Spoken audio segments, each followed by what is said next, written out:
Welcome back, and thank you for joining me for episode two. Rejection isn't the root. I'm continuing. Um, I'm coming to you a little bit later than I anticipated, but when mom life calls, it comes first. But I'm here and I'm ready to dive in. For those of you who are new to the space, my name is Betty Moon. I'm a spiritual guide with a background in intuitive tarot and other healing modalities. I hold a bachelor's degree in metaphysical science, and I'm continuing my education to get my PhD in ancestral healing. And I'd also like to obtain one in relationship dynamics. I'm here to teach you about your simple, innate spiritual gifts that you can utilize for yourself to bring in what your soul desires and to help you see yourself more clearly. I'm using my own personal experiences as an example. Just like musicians write music as a form of expression, this one is mine. I'm also full of surprises, so you'll never know what you'll get. As you get to know me, you'll see that I am raw, vulnerable, honest, witty, a little feisty. I cuss like a sailor, and I don't sugarcoat for shit. But the one trait cherish the most is my unconditional love for everyone and everything. I'm kind, empathetic. I hold space for those who have always felt like they took up too much of it. So squeeze your tushies together and make some fucking room because I'm coming in. So you may remember my previous videos where I've been scratching the surface about relationships and navigating the change when one ends, how to recognize our patterns, identify the loops that we keep repeating, and trace them back to their root. Each episode, we will start to peel back some of those layers as we go. At some point, I will also be incorporating this beautiful book that I started listening to on audiobooks for free, called "Getting the Love That You Want." It's fantastic. I've used it to help break down my own patterns, and it comes highly recommended. The truth is, these patterns didn't just appear in our most recent relationship or heartbreak, or even the one before that. They've been well um, they've been dwelled into us for a very long time. For many of us, it's been since childhood, sometimes even since birth. These patterns have been shaped by the environments we were born into, the beliefs we absorbed, and the survival strategies we've learned before we even had words for them. So today we're going to zoom out and start connecting the dots, seeing how these early experiences and longstanding emotional imprints. It fell. Okay,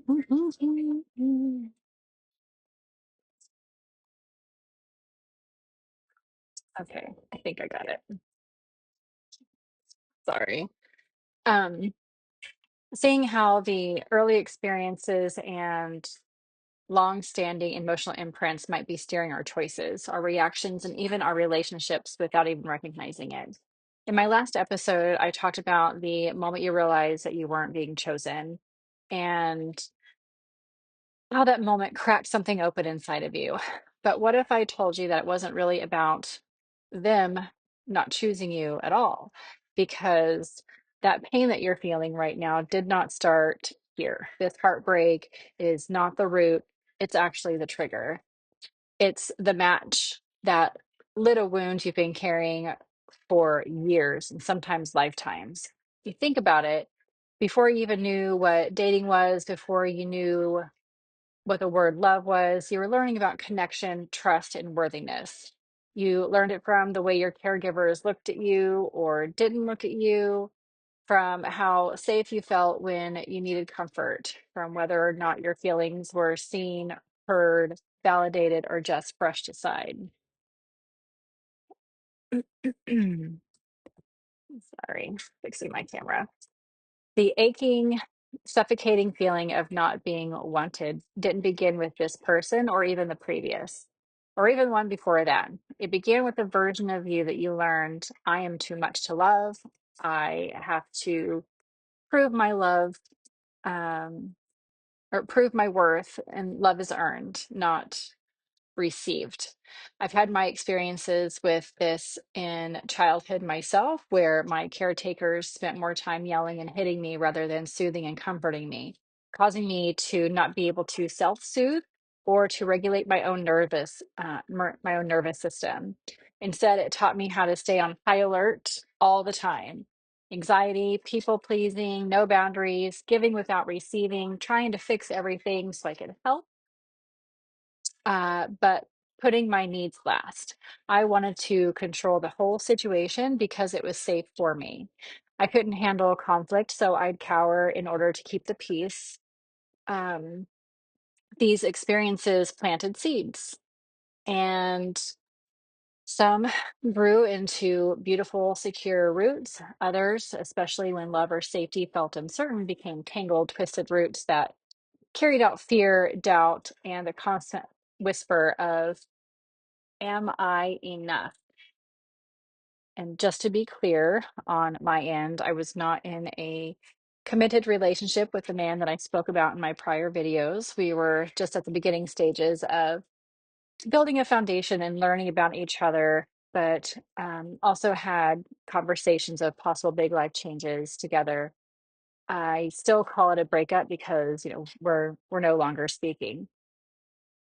So let's go back, and not to the relationship that just ended. We're going to the first time someone told you that you were too loud, too emotional, too needy, too intense. My experience was being hurt physically, mentally, emotionally, spiritually, and even sexually by family members whenever I was a child. Abandonment, neglect, um, made to feel invisible unless I had something more to give or someone to please. Going back as far as I can remember, I know that I was very young, probably around my daughter's age of 3. I blocked out a majority of my childhood because it no longer serves me or resonates with the life that I'm living now. I don't even choose to talk to a majority of my family. Um, I have forgiven those that have wronged me because I do understand that they were also working with the tools that they had at that time. Something we can be guilty of. The true meaning of an apology is change behavior. Once I was old enough to realize I didn't need those bags anymore, I forgave and I let it all go. My body, mind, and soul was not respected, and my boundaries were violated by the ones I thought were supposed to love me unconditionally, no matter what. So I grew up surrounded by unhealthy relationship dynamics, drugs, alcohol, trauma, incest, fighting, yelling, kids raising kids. As long as you were quiet, you're okay. So when we enter relationships, we're not starting fresh. We're carrying a whole fucking suitcases literally full from our earliest years. And every time a relationship ends or triggers us, it's like these old suitcases pop open and spill over the floor. Then you feel like there's so much shit everywhere. You're like, ugh, I don't want to clean that shit up too. So instead of picking up the mess, you look at it, shrug your shoulders, and you're like, yeah, I'm comfortable with that. I'll leave it there. And it's just like me saying, a clean space, clean mind. If your space out here isn't clean, then most likely the space in here isn't clean. And that's the suitcases that you allowed to spill all over instead of putting the stuff away where it belongs and throwing away the stuff that you no longer need. That's why it's so important to live on your own. You realize that nobody's going to clean your house except for you. If a wrapper falls onto the floor and, you're not just going to walk by it 100 times before you pick it up, because you're hoping it's going to disappear, but you realize that no one's going to clean it up but you. So you have to put it where it belongs, in the garbage. So your job, if that's your job. You're the only one who can clean your own space. You're the only one living in it, so keep it clean. That's a metaphor for your mind too, which is why we are here to heal. Only you can choose to heal. We don't just break down when love ends, we break down when patterns repeat. I'm gonna drink some.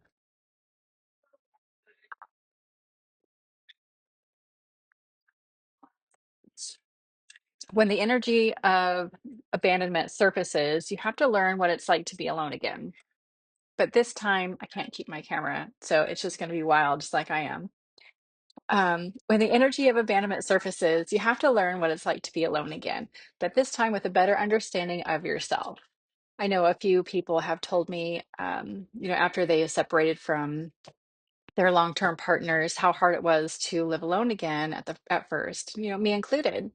But when you start to learn how to understand yourself, how to hold yourself accountable, and now you don't mind being alone, you realize that you can choose who you want to give your energy to.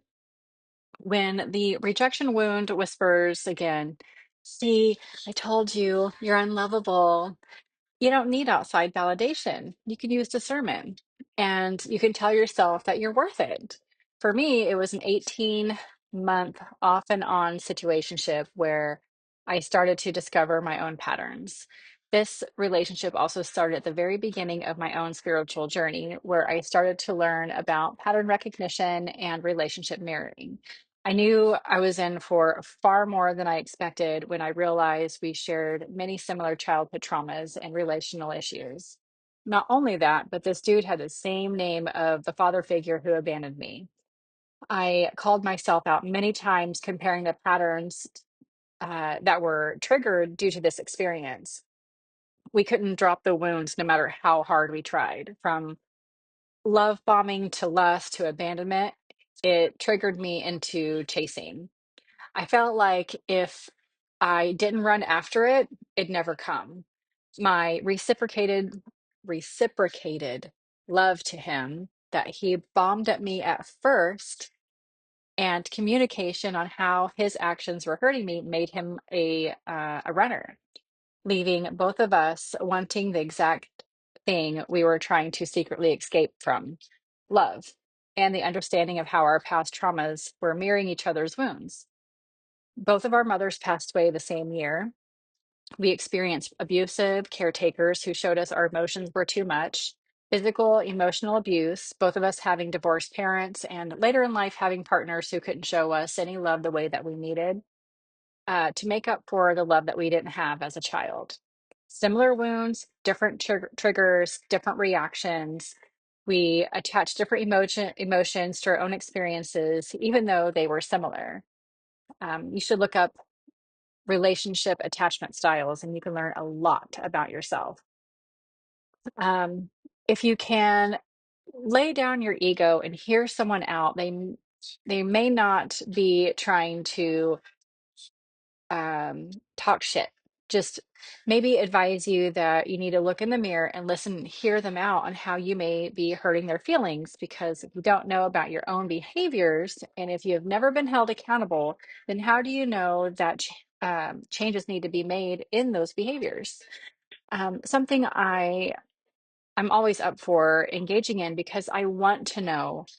I want to know better so I can do better. There's two truths. His perspective is his own reality that he's created, and I have mine, both valid. No matter how many times you flip a pancake, it still has two sides. And I can't control what he says, and I can't control who believes it, even if 99.9% of it was false. And he knows that. But I won't make him change. There were many attempts for repair, and he tried so many times to comfort me when he knew he was the cause of my pain. He would hold me for hours while I sobbed in his arms, but since his actions never changed and his actions and words never matched, the apology became silent. A true apology is in the changed behavior. On top of him attempting to repair, my repair came in the source of sex because that's what I was taught. I still believe you can have an uncomfortable conversation and repair and still have great sex afterwards, but mine was trauma related. I was trauma bonding due to my past childhood experiences. I would go back trying to dig deeper into his wounds because I knew I was searching for my own. Um, I put in more effort and love into the other person rather than myself with a full understanding of what I was doing, but without the tools to help get me out. So if you've exhausted all resources with no change, you're left with two choices. Do you stay or do you go? And that was the day the light bulb finally turned off and something shifted, and I realized I survived the fire. Only one person wanted to work on themselves to create change, and that was me. I held myself accountable and owned my faults, and I held him accountable for what nobody else could because they were scared. Even his own good friend, who constantly mentioned he couldn't stand him due to his negativity, um, didn't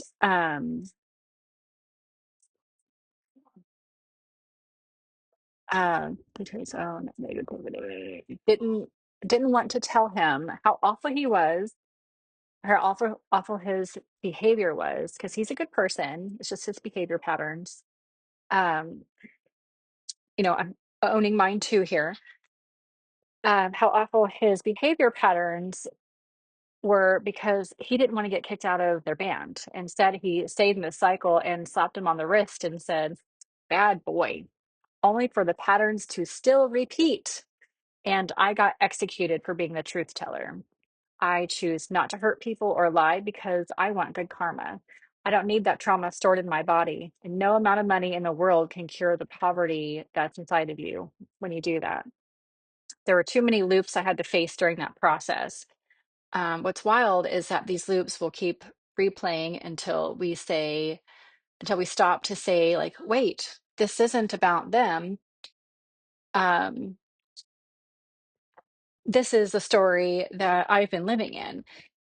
That's exactly what I did. I kept trying to pick these fucking locks like they were mine, but uh, like they were mine to walk through. I'm gonna change that because it's some random mix and it throws stuff in there. I never know what's coming on until it pops on. So that's exactly what I did. I kept picking these fucking locks like they were mine to walk through. But if the key doesn't fit, walk the fuck away. Every door you're meant to walk through will be easy to open.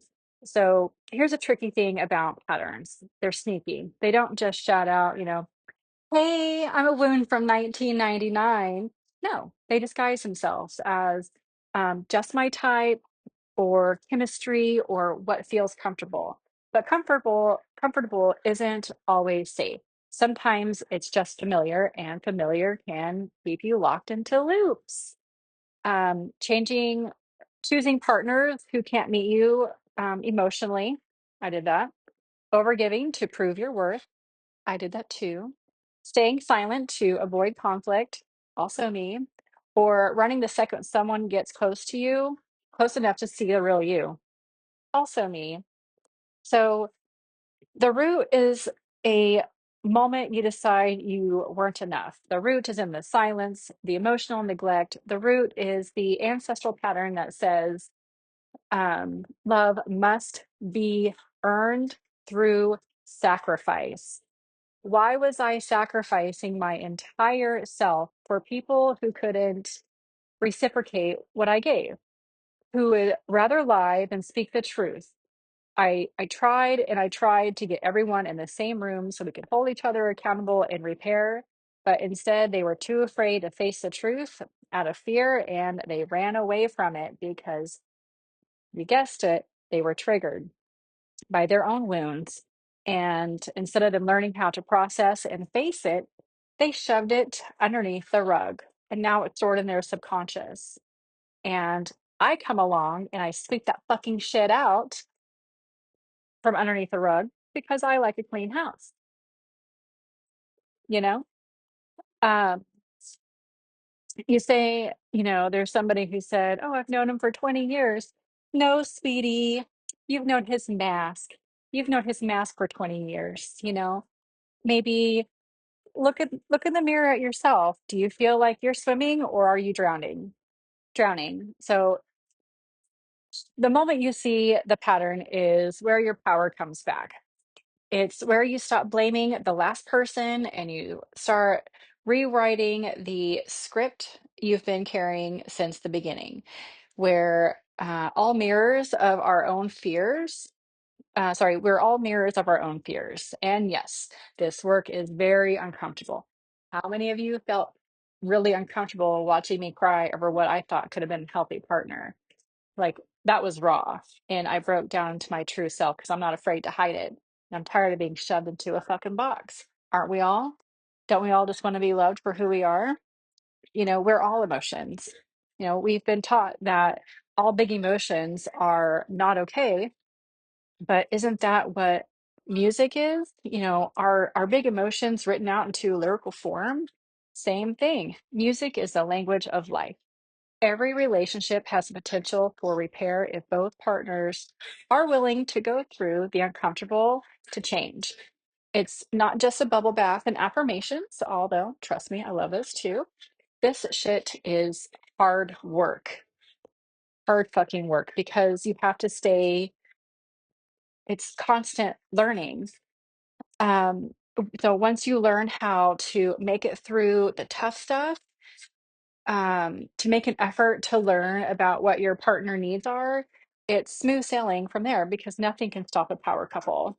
This is about looking at you, at your story without flinching. And trust me, this is really putting me out of my comfort zone doing this, but I'm not flinching and I'm just doing it. This is seeing the moments where you've decided, maybe even as a child, what love meant and realizing you can choose something new now. You don't have to stay in places with people who don't support your growth.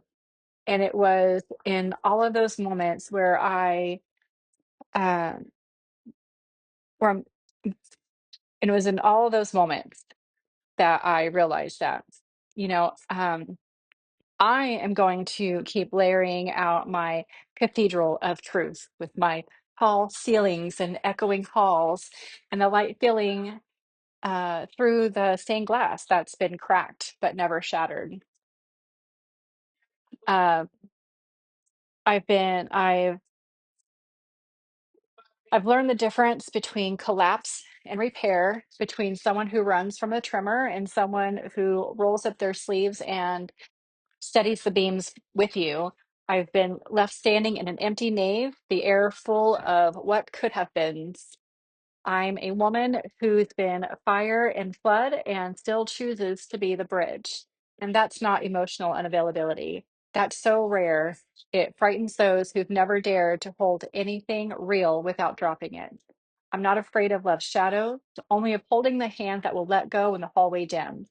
I've walked through enough nights to know the light always returns, even if it's only the pale glow of dawn. I don't want someone to banish the dark, but someone who can sit beside me in it without trembling, who knows that the flicker is just part of the beauty. Love doesn't hand out warranties, only moments to witness. The knowing comes in small consistencies. So it's the way they answer when it's convenient, the way they don't flinch when you speak from the marrow instead of the mask, the way their absence feels like an empty chair rather than a slammed door. It's not the certainty you're searching for, it's the quiet pattern of someone choosing you over and over without needing to be chased. Metaphysics has taught me something that changed everything. My foundation must come first before I allow anyone else onto my property, my inner home. The foundation is made of solid pillars, proper boundaries that protect my energy without building walls too high, with building walls too high to let love in.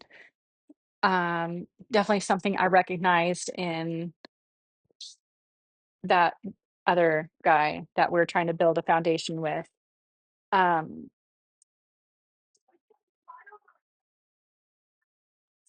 Communication.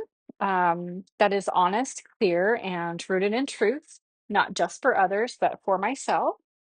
Self awareness that lets me notice when I'm slipping into old patterns. Accountability, because real growth means owning my patterns, not just pointing at somebody else's. Point and here. Unconditional love for myself and others, because that's the only soil where real connection grows. Brutal honesty with myself, even when the truth feels sharp. And perhaps the most importantly, I don't have to fear letting someone close because I know the structure of my inner home can stand. And if someone tries to come in without respect for those boundaries, I'll know instantly. This is where our metaphysical work isn't just philosophy, it's a blueprint for living life where love is not a gamble, but a conscious choice. In Breakup to Breakthrough, this is where we move from heartbreak to heart opening. In our heart opening, we start naming the pattern, we start tracing it back to the root. And when we build practices, daily intentional shifts, that rewire that rewires how our nervous system responds to love, conflict, and connection. So I'm not asking for anyone to fix all of this in one day. It's taken me years. And healing isn't linear. I'm just asking you to feel it. So for today, I want to leave you with a journal prompt because I feel like journaling and meditation are great sources of um, um, processing and healing. So, when was the first time you remember not being chosen? And let your mind go back to the age that you were, the environment, the people involved, the belief about yourself or about love might have been planted in that moment. Write it out, speak it out, cry it out. Shit, I ugly cried all over the internet for the whole world to see because I'm not afraid to be human. Let that younger version of you have a choice and a voice. You're not here to carry your family's wounds. You're not here to keep shrinking to be loved. You are here to remember you're never too much. You're just around people who can never hold your fullness. And you're not here to convince anyone anymore. You're here to reclaim yourself. You're not locked out of love. You're walking toward a door that is already, I'm gonna get a drink. Too much talking.